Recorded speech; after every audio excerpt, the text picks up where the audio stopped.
Before I tell you how a single kiss between a terrified black medical fellow and a ruthless Korean CEO ignited the most dangerous week of her life, let me warn you, nothing in this story is what it first appears to be.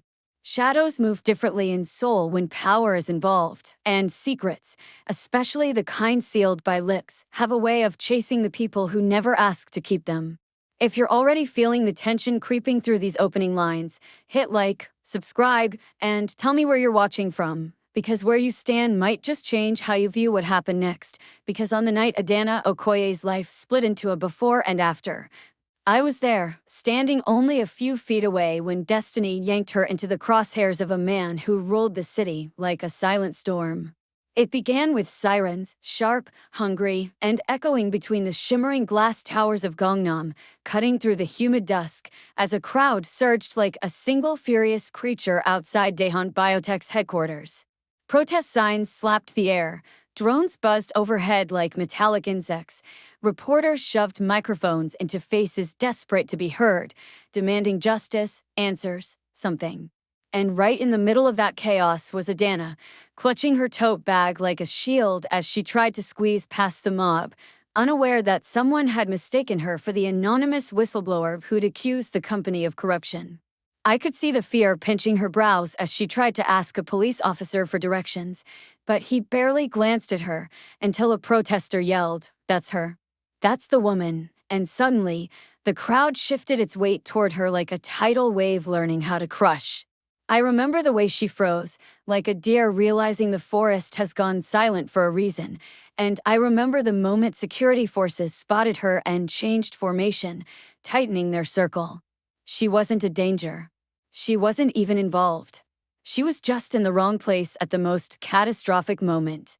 When the line of riot shields advanced, Adana stumbled backward, right into the path of an officer raising a baton, one swing away from a mistake the city would never forget. But before anyone could blink, a black luxury sedan screeched to a stop, doors flung open, and out stepped Kang Min-jae, the CEO whose name had the power to calm storms or summon them. He cut through the chaos like a blade, suit sharp, gaze sharper, flanked by security that moved with military precision. People parted instinctively, not out of respect, but out of fear of disappointing a man born into boardrooms and raised to command empires. What no one expected, least of all Adana, was for Min-jae to stride directly toward her. I saw her confusion ripple across her face, saw the question forming on her lips, but he didn't give her time to ask. He grabbed her wrist with a precision that felt rehearsed, pulled her flush against him, and dipped his head so close to her ear that only I, and perhaps fate, heard the words he growled through clenched teeth. "If you want to live, kiss me. Now." She didn't understand. How could she? Her breath hitched, her eyes wide and stunned, but when she glanced over his shoulder and saw the cameras, dozens of them, zooming in on the mystery woman the CEO was desperate to protect, she realized this was no rescue. This was strategy, survival, and possibly manipulation wrapped in chivalry. Still trembling, still processing, she let him tilt her chin upward, his grip firm but not cruel, and before the world could inhale its next collective breath, their lips met, not gently, not romantically, but with the fierce urgency of two people who knew the consequences of hesitation. The flashbulbs exploded like lightning. The crowd gasped. The riot police dropped their shields. The protests stalled in shock. And just like that, the city decided they were lovers. When he pulled away, his expression never softened, not even a flicker. "Follow me," he ordered, already guiding her toward his car as though they had rehearsed this dance 100 times. She tried to speak, but he shook his head once sharply. "Not here." His security team closed around them, forming a moving wall. Reporters shouted questions. "Who is she? Are you dating? CEO Kang, is she the whistleblower? Is this a scandal?" Min-jae ignored them all. He shoved open the car door, practically lifted Adana inside, and slid in beside her as the driver punched the accelerator. Only when the city began shrinking behind tinted windows did the spell break, and I watched her turn toward him, voice cracking with fury and fear. "What the hell was that?" she demanded. He didn't answer right away. He just leaned back, loosened his tie with one hand, and studied her with a gaze that could slice steel. Then, after a long breath, he said the words that would bind her to him far tighter than any kiss ever could. "I just saved your life. And now you're going to save mine." She stared, bewildered. He continued, tone flat, emotionless. "As of this moment, the world thinks you're my girlfriend. That means you're untouchable. The mob can't arrest you. My enemies can't smear you. And no one will dare approach you without facing me." She shook her head, stunned. Why would I ever agree to such a thing? A faint smirk ghosted his lips, dangerous, knowing, calculated. "Because the alternative," he said quietly, "is deportation, or worse." I remember the exact moment terror flickered in her eyes when she realized he knew about her expiring visa. And the moment realization dawned that she wasn't just sitting beside a man who had kissed her in public. She was sitting beside a man who had power over her future, her freedom, her safety. A man who had decided she belonged to him now. And though she didn't know it yet, that impulsive kiss beneath the roar of a furious crowd was only the first move in a game neither of them could escape. A game where love would become a weapon. And survival would come with a price. By the time the car screeched into the underground parking garage beneath Daehan Biotech's private tower, the air inside the vehicle had grown so tight and heavy that even the tinted windows seemed to strain against it, as though they, too, sensed the consequences of what had happened outside. Adana sat rigid beside Kong Min-jae, her breath trembling, the taste of that unexpected, survival-forced kiss still lingering on her lips like something she wanted to scrub away and cling to at the same time. He hadn't touched her again since the car door slammed shut, but the imprint of his hand on her wrist remained like a brand, a warning, a tether. The moment the doors opened, security swarmed them, hiding their faces from potential cameras, even though no one had access to this level. Min-jae didn't slow, didn't speak, didn't acknowledge the staff bowing so deeply they looked like dominoes collapsing in his wake. He simply said, "My office," and they obeyed with a speed that made it clear he was the kind of man people trusted and feared without hesitation. As I followed behind, keeping a distance, I could see the way Adana's shoulders tightened each time the elevator rose a floor, her chest rising with shallow breaths, while she stared at Min-jae like he was either her captor or her only chance at staying alive. When the elevator reached the top, the doors slid open into a penthouse office lined with floor-to-ceiling glass walls that overlooked all of Seoul, the lights below glittering like a sea of secrets. Up here, the noise of the world fell away, leaving only the hum of power, the kind that didn't need to be spoken to be understood. He walked to the window, removed his jacket with a single sharp motion, and draped it over a leather chair before finally turning to her, eyes unreadable. "Sit," he ordered, not as a man requesting cooperation, but as a king accustomed to absolute obedience. Adana didn't move. "I'm not your pet," she said, her voice tight but steady. He studied her a moment, then sat himself, hands steepled beneath his chin. "No," he agreed quietly. "But you're in danger. And I need you to understand that before you panic yourself into a worse situation." Her laugh was brittle, echoing slightly in the cavernous office. "Panic? You pull me out of a mob and kiss me like we were lovers in some dramatic K-drama, dragged me into your car, and now you're telling me I'm in danger? You think I don't know that?" Min-jae's gaze sharpened, not with anger, but with something colder, heavier. "Do you know why that protest happened today?" She didn't answer. He continued. "My company is being targeted. Not by activists alone. By insiders. Investors. Foreign agencies. Someone leaked incomplete clinical trial data for a drug that isn't even on the market yet. They want the company to collapse so they can buy pieces of it before it stabilizes." He leaned back slightly. "And the whistleblower they're hunting is not you. But they want the world to believe it is." Adana felt her stomach lurch. "Why me?" "Because," he said, "a false accusation only needs a believable target. You were alone in the wrong place. You matched the description they manipulated online. And," he hesitated for the first time since meeting her, "you were defenseless." His admission scraped against her pride, but the truth of it landed hard. She had been defenseless. Lost. Confused. Seconds from being beaten or arrested. but indignation pushed through her fear. So your solution was to kiss me? Min-jae's jaw tightened, and he leaned forward, elbows resting on his knees. A public relationship shifts the narrative. No one will label the CEO's girlfriend a criminal. No one will risk blowing up a romance scandal by arresting a woman the cameras just captured in my arms. And no one will attack you physically now that they believe I've claimed you. Her face flushed with anger. Claimed me? I'm a human being, not a corporate asset. He didn't apologize. He didn't soften. In my world, he said, protection often looks like possession. It's the only language my enemies understand. She shook her head, pacing in front of his desk, her African braids swaying with each frustrated step. I just wanted to finish my fellowship. I wanted to help patients. I didn't come to Korea to be dragged into whatever this is. His eyes followed her, unblinking. Your visa is set to expire in 12 days. She froze mid-step, the blood draining from her face. How do you know that? Because, he said, his voice low but steady, I looked up your file the moment I pulled you out of the crowd. I needed to know everything that could be used against you, or against me. The air in the room thickened.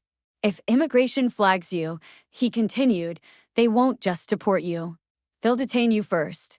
The foreign whistleblower narrative is already spreading online. If someone decides to arrest you to question you, he didn't finish the sentence. He didn't need to. Images of detention cells and interrogation rooms filled the silence. I can fix your visa, he added, leaning back again. I can protect you. But for that, I need public consistency. If the world thinks we're together, the protest loses credibility, immigration backs off, and my enemies are forced to recalculate. Her hands trembled, just slightly. So what, you expect me to pretend to be your girlfriend? Just smile for cameras and hope it doesn't ruin my life. Pretend, he echoed, the word soft but laced with meaning. Until it's no longer necessary. She stared at him, searching for the man behind the CEO mask, the reason behind the calculation. But his expression remained carved in stone, except for one flicker she almost missed, guilt. There's a contract, he said quietly. Short term. Clear terms. You stay by my side publicly. I resolve your visa. I guarantee your protection. And when this is over, you walk away with everything intact. And if I refuse? His answer came without hesitation. Then you will be alone when they come for you. For the first time since stepping into his world, I saw the fight drain from her posture, not in defeat, but in realization. She wasn't choosing him. She was choosing survival. And he knew it. When she finally whispered, "Bring me the contract," Min-jae didn't smile. He didn't look victorious. He simply nodded once, like a general accepting the beginning of a war he couldn't avoid. And as he stood to retrieve the documents, the city lights flickered behind him, illuminating the truth neither of them dared say aloud. Some bargains are chains disguised as lifelines. And some kisses are the beginning of a trap you walk into willingly, because the alternative is far worse. The contract should have ended everything, but instead it opened a door neither of them could close, and by the time the world began swallowing the story of their relationship, Adana Okoye had already crossed an invisible line, one that would bind her to Kang Min-jae in ways neither of them were prepared to admit. The week after she signed the agreement felt like living inside a spotlight she never asked for. Every morning began with headlines dissecting the mysterious black woman at the CEO's side. Every afternoon came with paparazzi flashes so bright they carved after images on her eyelids, and every night ended in Min-jae's penthouse where the silence between them grew louder than the noise outside. But something shifted on the fourth day, the day the board tried to force Min-jae into a resignation meeting by leaking another wave of doctored documents, this time proving Adana was a bribed foreign spy sent to infiltrate the company. She saw the attack unfold real-time, watched the man who always walked like he owned gravity itself suddenly falter, jaw clenching as betrayal carved new hollows beneath his eyes. When he retreated to his private study, the staff avoided him like a storm with teeth. Only she followed. From the doorway, I watched her approach him, hesitant, unsure, but unable to turn away when he whispered hoarsely, "If they break me, they will drag you down with me." Something in her hardened then, a steel that had nothing to do with the contract and everything to do with the woman she was before Korea tried to crush her. "Then we fight," she told him. And she meant it. Together they combed through files, traced patterns, connected leaks to specific executives, and uncovered the sabotage that had been slowly rotting the company from inside. It was the first time Min-jae let her see the human beneath the CEO armor, the exhausted son trying to outrun a legacy built on ruthless expectations, the boy who'd never learned softness, the man terrified of failing at something that wasn't business, but mattered twice as much. When they finally presented their findings at the emergency meeting, the room erupted into rage, executives shouting, lawyers scrambling, but it was Adana who stepped forward, calm, steady, and devastatingly precise as she laid out the evidence. Her voice didn't shake once. Not even when she revealed the last piece: the sabotaging executive had been paid by Min-jae's own uncle. The room froze. And in that stillness, Min-jae finally breathed again, as if seeing a survival he'd stopped believing existed. The board backed down within the hour. His position secured. The company saved. But afterward, when the office emptied out and the city lights painted their silhouettes against the glass, there was no celebration. Just exhaustion and something quieter, more dangerous, coiling between them. He removed his tie, loosening the grip of a day that had threatened to snap him in half. She removed her heels, wincing from standing too long. They met in the middle of his office like two people waking from the same nightmare. "You didn't have to risk yourself for me," he murmured. "You didn't have to save me outside that building," she replied. "But you did." His gaze dipped, lingering on her mouth, the same mouth he had kissed once out of necessity, but now looked at like a confession waiting to happen. "Adana," he said, her name soft for the first time, "when this contract ends, you walk away clean. I promised you that." And she realized then that he meant it. He would let her go, even if it tore him open. She swallowed hard. "And what if I don't want to walk away?" He blinked, slow, stunned, undone. The emotion that crossed his face wasn't triumph. It was relief.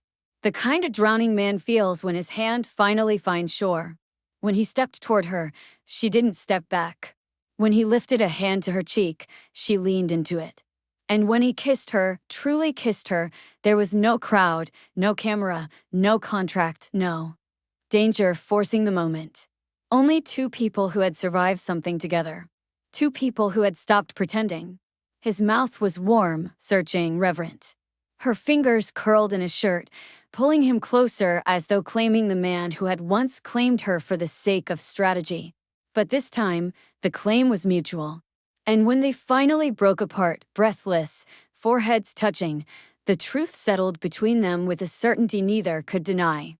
The kiss that began as a lie had become the truest thing in both their lives. In the days that followed, the media twisted, spun, and stretched the story of their romance into glittering headlines and fevered speculation, but none of it mattered anymore. Immigration renewed her visa permanently, Min-jae refused to let the board dictate the terms of their relationship, and Adana learned to navigate a world where power bowed to her simply because the man she loved did. The contract was shredded. The arrangement dissolved. But their bond, born in chaos, forged in danger, remained. And on a quiet evening weeks later, as they stood on the rooftop of his tower watching Seoul pulse below them, Min-jae slipped his hand into hers and whispered a confession that tasted sweeter than any apology he could have offered. "The world thinks I trapped you with one kiss," he murmured. "But the truth is, I never stood a chance the moment you looked at me." Adana laughed softly, leaning into him as the wind tugged at her braids. "Good," she said, "because I'm not leaving." And perhaps that was the only ending this story could ever have, not a fairy tale, not a scandal, but two people who chose each other after surviving the worst versions of themselves and the world around them. A beginning disguised as a conclusion. A love born in the most unlikely place. Proof that sometimes survival leads you exactly where you were always meant to be.